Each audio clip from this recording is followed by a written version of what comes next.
Hello, ಎಲ್ಲರಿಗೂ ನಮಸ್ಕಾರ. ಮಂಡಕ್ಕಿ ಮಾಡೋಣ ಬನ್ನಿ. ಉತ್ತರ ಕರ್ನಾಟಕ ಸ್ಪೆಷಲ್. ಒಂದು ಬಾಣಲಿಗೆ ಬಿಸಿ ಮಾಡಿಕೊಂಡು ನಾನು ಪುರಿನ ಬೆಚ್ಚಗೆ ಮಾಡ್ಕೋತಾ ಇದ್ದೀನಿ. ನಾನು ತುಂಬ ಸೀದಿಸ್ಕೋಬಾರ್ದು, ಸ್ವಲ್ಪ ಬೆಚ್ಚಗೆ ಮಾಡ್ಕೋಬೇಕು. ಕರಮ್ ಅನ್ನೋ ಥರ. ನಾವು ಸೌದತ್ತಿಗೆ ಹೋಗಿದ್ವಿ, ಅಲ್ಲಿ ಪುರಿ ತಂದಿದ್ವಿ.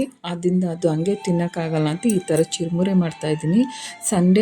ಸಾಯಂಕಾಲ ಟೈಮಲ್ಲಿ ಸ್ನ್ಯಾಕ್ಸಲ್ಲಿ ತುಂಬಾ ಚೆನ್ನಾಗಿರುತ್ತೆ. ಮಕ್ಕಳಿಗೆ, ದೊಡ್ಡವ್ರಿಗೆಲ್ಲ ಟೀ ಕಾಫಿ ಜೊತೆಲಿ ನಾನು ಈ ಥರ ಮಾಡ್ತಾಯಿದ್ದೀನಿ. ಚೆನ್ನಾಗಿರುತ್ತೆ ಇದು. ಎಲ್ಲ ಸಣ್ಣ ಉರಿಲಿ ಬೆಚ್ಚಗೆ ಹುರ್ಕೋತಾ ಇದ್ದೀನಿ. ಯಾಕಂದರೆ ದೊಡ್ಡ ಉರಿ ಮಾಡಿದ್ರೆ ಸೀದೋಗುತ್ತೆ, ಅದಕ್ಕೆ ಸಣ್ಣ ಉರಿಲಿ ಹುರ್ಕೋತಾ ಇದ್ದೀನಿ. ಇದು ಮೈಸೂರು ಪುರಿ ಅಂತಾರೆ ಇದನ್ನು. ನಮ್ಮ ಉತ್ತರ ಕರ್ನಾಟಕ ದಾವಣಗೆರೆ ಸೈಡೆಲ್ಲ ದಪ್ಪ ಪುರಿ ಬರುತ್ತೆ. ಇದು ಸಣ್ಣ ಪುರಿ ಇರೋದ್ರಿಂದ ಸೀದೋಗುತ್ತೆ ಇದು. ಉಪ್ಪು ನಾವು ಮಾಡುವಾಗ ಉಪ್ಪು ಸ್ವಲ್ಪ ಕಮ್ಮಿ ಮಾಡಿಕೊಂಡು ಉಪ್ಪು ಹಾಕ್ಕೋಬೇಕು.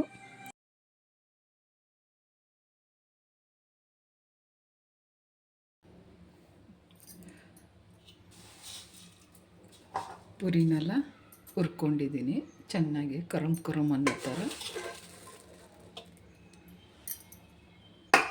ಈಗ ಅದೇ ಬಾಣಲಿಗೆ ಸ್ವಲ್ಪ ಇದು ಹಾಕೋಣ.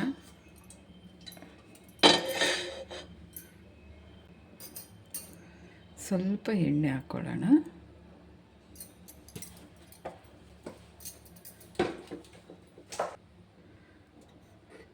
ಸ್ವಲ್ಪ ಅರಿಶಿನ ಪುಡಿ ಸ್ವಲ್ಪ ಜಾಸ್ತಿನೇ ಹಾಕ್ಕೊಳ್ಳೋಣ, ಕಲರಿಂಗು.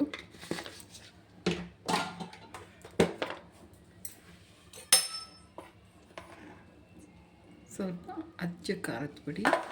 ಸ್ಲೋಗೆ ಇಟ್ಕೋಬೇಕು, ಇಲ್ಲಾಂದರೆ ಸೀದೋಗುತ್ತೆ. ಎಣ್ಣೆ ಸ್ವಲ್ಪನೇ ಬಿಸಿಯಾಗಿದೆ, ಜಾಸ್ತಿ ಬಿಸಿಯಾಗಿಲ್ಲ. ಜಾಸ್ತಿ ಬಿಸಿ ಆಗಿದ್ರೆ ಕಪ್ಪಾಗಿಬಿಡುತ್ತೆ. ಸ್ವಲ್ಪ ಉಪ್ಪು, ಅದು ಪುರಿ ಉಪ್ಪಿರೋದ್ರಿಂದನೇ ಸ್ವಲ್ಪ ಸಾಕು ಉಪ್ಪು. ಇದು ಕಮ್ಮಿ ಉರಿಲಿ, ಜಾಸ್ತಿ ಉರಿ ಆದರೆ ಸೀದೋಗುತ್ತೆ.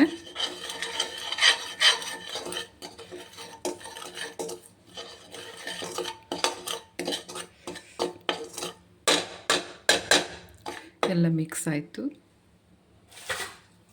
ಮಿಕ್ಸ್ ಆದಮೇಲೆ ಪುರಿ ಹಾಕೋಣ.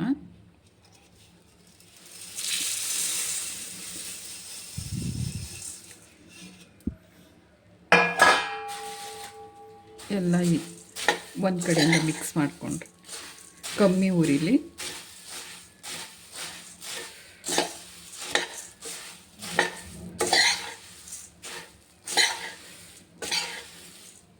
ಈ ಸಂಜೆ ಟೈಮಲ್ಲಿ ತುಂಬ ಚೆನ್ನಾಗಿರುತ್ತೆ ಇದು. ಆದರೆ ನಾವು ಬಳಸೋದು ಇನ್ನೊಂದು ಪುರಿ, ದಪ್ಪ ಪುರಿ ಬರುತ್ತಲ್ಲ ಅದು. ಇದು ದೇವಸ್ಥಾನಕ್ಕೆ ಹೋಗಿದ್ರಲ್ಲ, ತಂದಿದ್ದಾರೆ ಅವರು ಸೌದತ್ತಿಯಿಂದ.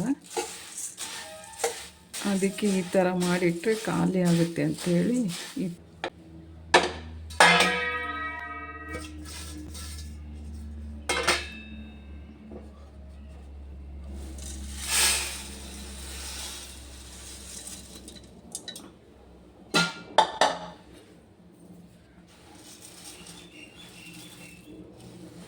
ಇದಕ್ಕೊಂದು ಒಗ್ಗರಣೆ ಹಾಕ್ಕೊಳ್ಳೋಣ ಈಗ ಪುರಿಗೆ. ಮತ್ತು ಆ ಬಾಣಲಿಗೆ ಸ್ವಲ್ಪ ಎಣ್ಣೆ ಹಾಕೋಣ.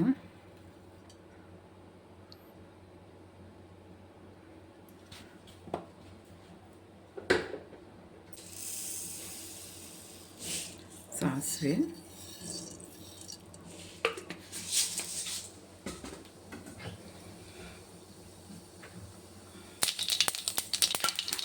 ಈಗ ಶೇಂಗಾ ಬೀಜ ಹಾಕೋಣ.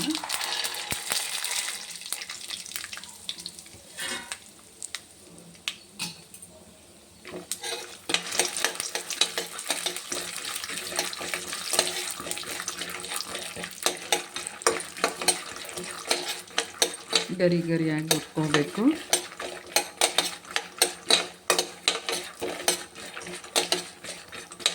ಇವಾಗ ಗರಿ ಆಗಿದೆ. ಈ ಟೈಮಲ್ಲಿ ಕಡಲೆಪಪ್ಪು ಹಾಕೋಣ ಹೊರಗಡೆಯಲ್ಲಿ.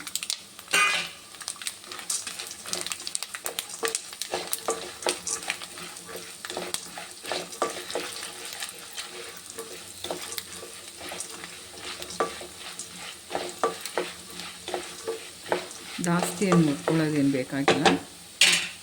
ಮತ್ತು ಒಣಮೆಣಸಿನ್ಕಾಯಿ ಖಾರದ್ದು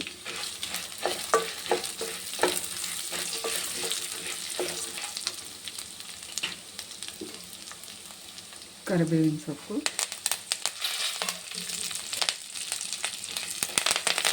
ಅದು ಎಳೆದಿತ್ತು ಇರಲಿ ಅಂತ ನಾನೇ ಹಾಕಿದ್ದೀನಿ. ಗಿಡದಲ್ಲಿ ಬಿಡಿಸಿದ್ದದು.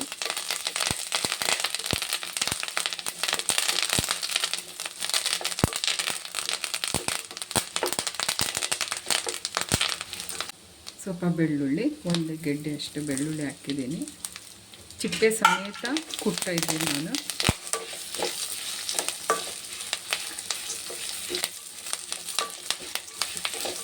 ಸಣ್ಣ ಉರಿ ಮಾಡ್ಕೊಳ್ಳೋಣ.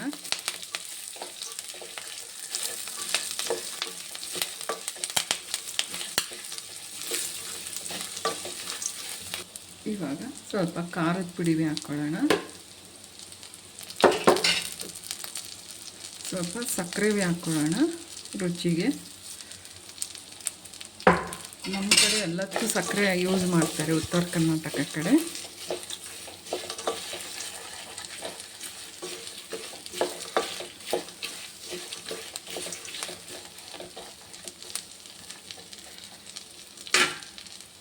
ಸ್ವಲ್ಪ ಹಿಂಗು ಹಾಕ್ಕೊಳ್ಳೋಣ.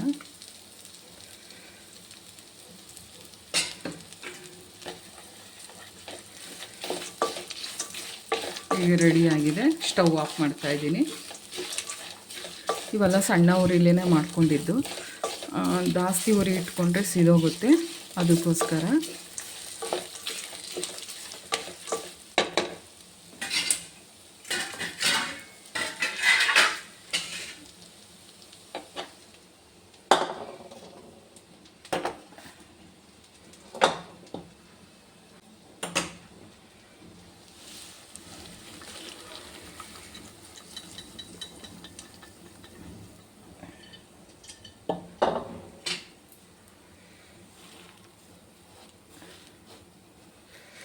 ತುಂಬಾ ರುಚಿ ಇರುತ್ತೆ ಇದು.